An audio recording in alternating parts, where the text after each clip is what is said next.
Hello my dear students. Now next question number 2.3 example का question हम देख रहे हैं। क्वेश्चन ग्रेविटी से रिलेटेड है। क्वेश्चन में गिवन है a ball is thrown vertically upward with speed with velocity 20 meter per second from the top of a multi-story building. The height of point from where the ball is thrown is 20 meter from the ground. Okay, हमारे पास में एक multi storey building है और उस multi storey building जिसका height है हमारे पास में 25 मीटर। कितना है? एच का वैल्यू हम मान लेते हैं 25 मीटर है। ओके, इसकी टॉप से हमने एक बॉल को वर्टिकली अपवर्ड थ्रो किया है 20 मीटर पर सेकेंड की स्पीड से। तो u इज इक्वल टू कितना है? 20 मीटर पर सेकेंड। अब ये बॉल ऐसा ऊपर जाएगा जाएगा जाएगा, हाईएस्ट पॉइंट पर पहुंचेगा और फिर नीचे आएगा। तो जब हाईएस्ट पॉइंट पर पहुंचेगा तो उसका वेलोसिटी कितना हो जाएगा? 0। तो यही कॉन्सेप्ट हम यहाँ पर यूज़ करने वाले हैं। ओके, पूछा है उन्होंने first part, how high will the ball rise, कितना ऊपर वो जाएगा। मतलब कि हमको ये डिस्प्लेसमेंट y कैलकुलेट करना है। ओके, हम ए पार्ट सॉल्व कर रहे हैं यहाँ पर, और ए पार्ट को सॉल्व करने में हम यूज़ करेंगे थर्ड इक्वेशन ऑफ मोशन। कौन सा? Third equation of motion. उसमें उन्होंने फाइनल वेलोसिटी का कॉन्सेप्ट है 0। हाईएस्ट पॉइंट पर वेलोसिटी कितना हो जाएगा? 0। Initial velocity u equal to 20 metre पर सेकेंड दे रखा है ना। तो हम यूज़ करेंगे v square is equal to u square minus 2gy। तो v का वैल्यू कितना है? 0 इज इक्वल टू u का वैल्यू कितना है? 20। तो 20 का स्क्वायर माइनस 2g का वैल्यू बोला है कि 10 यूज़ करो, तो यहाँ पर इंटू 10 इंटू वाई। तो यहाँ से क्या फाइंड करना है? y फाइंड करना है ना। तो ये हो जाएगा, इसको हम अपोजिट साइड लेके आएंगे तो 20y इक्वल टू 20 इंटू 20। 20 के स्कोर को क्या लिख सकते हैं? 20 इंटू 20। तो 20 से 20 कैंसिल, y का वैल्यू कितना आया? 20 मीटर। तो ऊपर और कितना ऊपर जाएगा वो? यहाँ से 20 मीटर ऊपर और जाएगा। ओके, अच्छा, उसको ऊपर जाने में टाइम कितना लगेगा, फिर यहाँ से ऊपर से वापस नीचे आने में टाइम कितना लगेगा, इससे हम उसका टाइम कैलकुलेट कर सकते हैं। क्योंकि बी में हमको वही कैलकुलेट करना, how long will it be before the ball hit the ground, कितना टाइम यहाँ पर लगेगा उसको हम कैलकुलेट कर सकते हैं। ठीक है, तो हम एक मेथड का यूज़ करते हैं। एनसीईआरटी में भी हमारे पास 2 मेथड दे रखी है। तो पहली मेथड हम यूज़ कर रहे हैं मेथड नंबर 1। ठीक है, ऊपर जाने का टाइम और फिर नीचे आने का टाइम। तो ऊपर जाने का टाइम t1 और नीचे आने का टाइम t2 है ना। तो ऊपर जाने का टाइम t1 कितना होगा? u/g, फर्स्ट इक्वेशन है ना। First equation v is equal to u minus g t.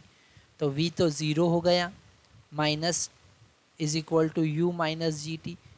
तो इसको t1 लिख देंगे। तो यहाँ से t1 पता चला 20/10 that is equal to 2 second. Okay, और वो यहाँ से नीचे आ रहा है। कितनी हाइट से नीचे आ रहा है? वो आ रहा है ये 25 और ये 20, मतलब टोटल हाइट अगर हम देखें तो 45 मीटर से नीचे आने में कितना टाइम लगेगा। तो इनिशियल वेलोसिटी तो 0 हो गया। तो हम यहाँ पर t2 कैलकुलेट करने के लिए यूज़ करेंगे s equal to u t minus half g t square. तो यहाँ पर s का वैल्यू कितना है? 45। ओके, माइनस क्योंकि नीचे आ रहा है, is equal to initial velocity तो 0 है, यहाँ पर ये वेलोसिटी 0 हो गई। सेकंड केस की बात कर रहे हैं, माइनस 1/2, जी का वैल्यू 10 यूज़ कर लो और टी स्क्वायर। ओके, यहाँ पर अगर हम इधर माइनस से माइनस कैंसिल कर देते हैं तो ये हो जाएगा 90 is equal to 10t square. तो यहाँ 0 से 0 भी कैंसिल हो जाएगा। तो t2, ये t2 है, क्या है? t2। तो t2 कितना आ जाएगा? 3 सेकेंड।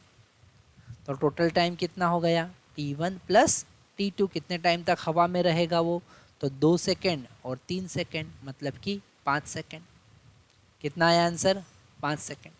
तो यहाँ पर हमने मेथड 1 यूज़ किया। अब हम यहाँ पर डिस्प्लेसमेंट का इक्वेशन यूज़ करके सेकंड इक्वेशन भी यूज़ कर सकते हैं, सेकंड मेथड यूज़ कर सकते हैं, तो वो भी एक बार हम देख लेते हैं, है ना, क्योंकि हमारे सारे कॉन्सेप्ट क्लियर होना चाहिए। तो हम इस सेकंड फर्स्ट वाले पार्ट को आपने अच्छे से लिख लिया होगा, उसको रब करते हैं और फिर वापस से वहाँ पर मेथड 2 यूज़ करते हैं। तो मेरे प्यारे बच्चों, अब हम यूज़ कर रहे हैं मेथड 2। क्या यूज़ कर रहे हैं? मेथड 2, है ना। यहाँ पर हम यूज़ कर रहे हैं मेथड 2, कंप्लीट जर्नी।